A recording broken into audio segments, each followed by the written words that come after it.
welcome to my vlog. Diba, for today's video ay kakain ngayon ng aking masarap na niluto.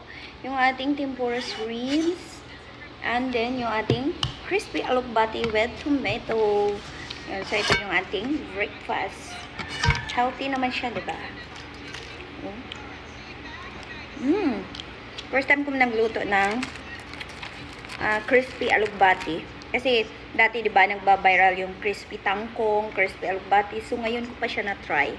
And, well, masarap na rice. Diba? First time ko siyang natikman. At masarap pala siya. Mukhang araw-arawin ko na to. Mukhang lagi na ako magluluto. So, first time ko siya nagawa. Medyo hindi pa talaga perfect. Pero masarap siya. Kaya marami akong tanim na alubati. Ang laki ng ang lapad ng mga dahon nila. Kaya nasubukan ko ito. So, parang kailangan talaga siya i-coat lahat.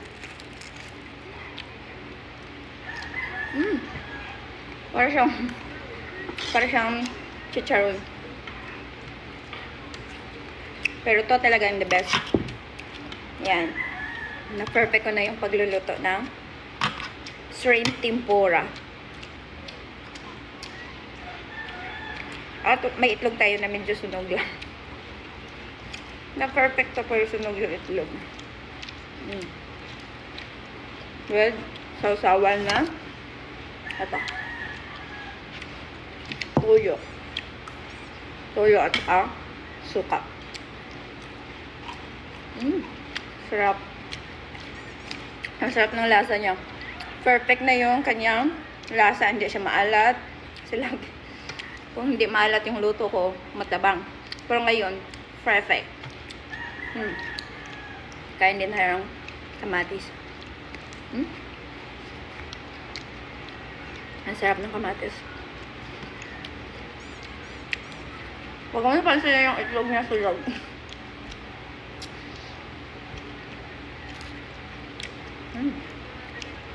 Kain tayo. Magtatakam tayo for today's video.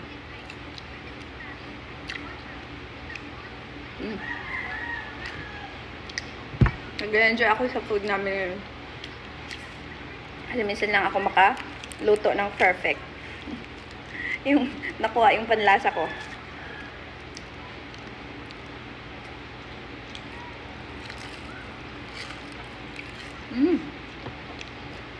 Masarap yung alubati. Subukan nyo guys. Masarap pa siya crispy.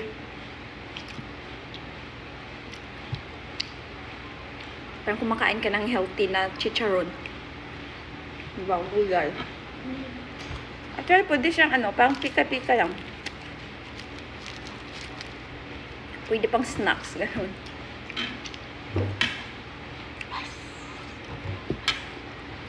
Last bite. Nating tempura. Kasi kakain na sila.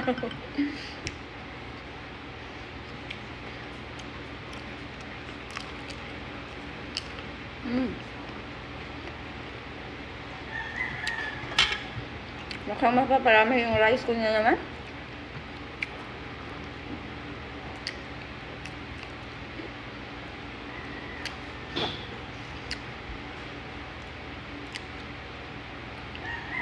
Ang sarap talaga ng shrimp gawing tempura. So, magpapatuloy lang kami sa pagkain. And kain tayo. Thank you for watching.